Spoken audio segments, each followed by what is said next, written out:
नमस्कार। क्या आप जानते हैं कि जो पाप आप और हम गंगा जी में स्नान करके उतार के आते हैं वो पाप कहाँ जाते हैं और उनका क्या होता है?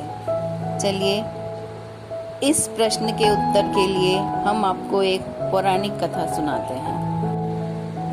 एक बार एक ऋषि ने सोचा कि लोग गंगा में पाप धोने जाते हैं, तो इसका मतलब हुआ कि सारे पाप गंगा में समा गए और गंगा भी पापी हो गई। और फिर उन्होंने अब ये जानने के लिए तपस्या की कि पाप कहाँ जाते हैं। तपस्या करने के फलस्वरूप देवता प्रकट हुए। ऋषि ने पूछा कि भगवान, जो पाप गंगा में धोए जाते हैं वो पाप कहाँ जाते हैं? भगवान ने कहा, चलो गंगा जी से ही पूछते हैं। दोनों गंगा के पास गए और कहा, हे गंगे, सब लोग तुम्हारे यहाँ पाप धोते हैं, तो इसका मतलब आप भी पापी हुई।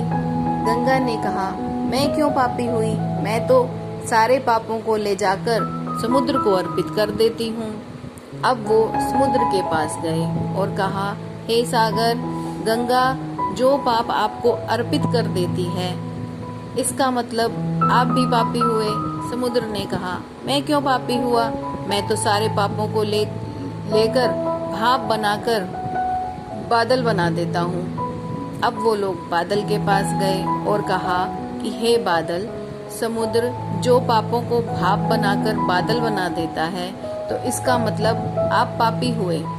बादलों ने कहा, मैं क्यों पापी हुआ? मैं तो सारे पापों को वापस पानी बरसात बनाकर धरती पर भेज देता हूँ, जिससे अन्न उपजता है और जिसको मानव खाता है। अब उस अन्न में जो अन्न जिस मानसिक स्थिति में उगाया गया है और जिस वृत्ति से प्राप्त किया जाता है, जिस मानसिक अवस्था में खाया जाता है, उसी के अनुसार मानव की मानसिकता बनती है। इसीलिए कहते हैं कि जैसा खाएं अन्न वैसा बनता मन। अन्न को जिस कमाई से प्राप्त किया जाता है और जिस मानसिक अवस्था में खाया जाता है, वैसे ही विचार हमारे मन में आते हैं। इसीलिए सदैव भोजन शांत अवस्था में पूर्ण रुचि के साथ करना चाहिए और कम से कम अन्न जिस धन से खरीदा जाता है वह धन श्रम का होना चाहिए। इसीलिए हमें बुरे काम और पाप कर्म करते हुए विचार अवश्य करना चाहिए, क्योंकि गंगा माँ भी उन पापों को अपने पास नहीं रखती।